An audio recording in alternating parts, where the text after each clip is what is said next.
Walang mahirap sa taong buo ang loob sumubok. Nag-post po ako recently ng rellenong bangus recipe at for DIY Thursday, ipapakita natin kung gaano kadali mag-debone or magtanggal ng laman ng bangus para sa relleno.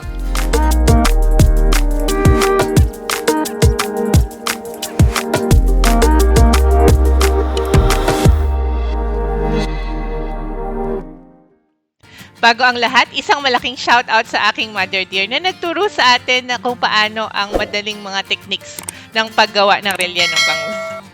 So, umpisahan natin sa pagbali ng parang batok or nape ng bangus.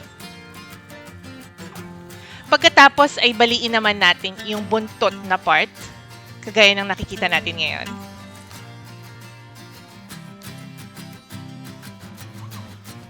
Pag nabali na natin on both ends, pwede na nating i-open yung ulo part kung saan pwede natin kunin yung hasang.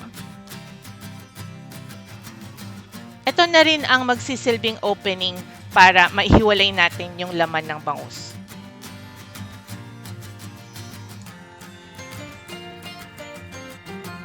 So, gagamit tayo nung mahabang kutsilyo at gagamitin natin yung part na hindi matalas. Pwede rin tayong gumamit ng sandok.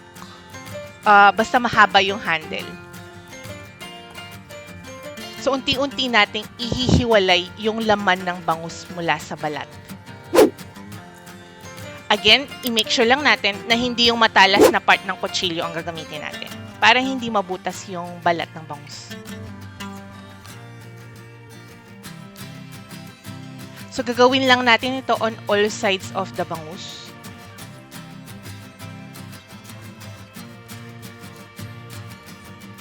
Again, marami sa atin ang natatakot gumawa ng rellenong bangus just because of this part. Maswerte siguro sa mga palengke sa Pilipinas dahil may mga gumagawa nito para sa atin. Pero sa totoo lang, may mga ways talaga para magawa to ng madali lang. So by this time, naihiwalay na natin yung laman ng bangus mula sa balat. At kung i-start nating i-push mula dun sa buntot, lalabas ng buo yung laman ng bangus. So piga-pigain lang natin ang bangus hanggang lumabas ng buo yung laman. At ayan, buo na po nating nailabas ang laman ng bangus.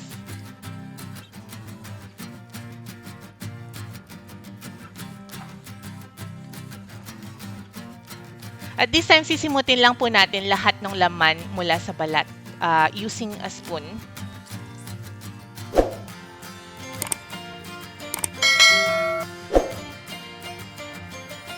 At this time, pwede na nating start tutuin yung laman by adding water at para mahimay natin afterwards.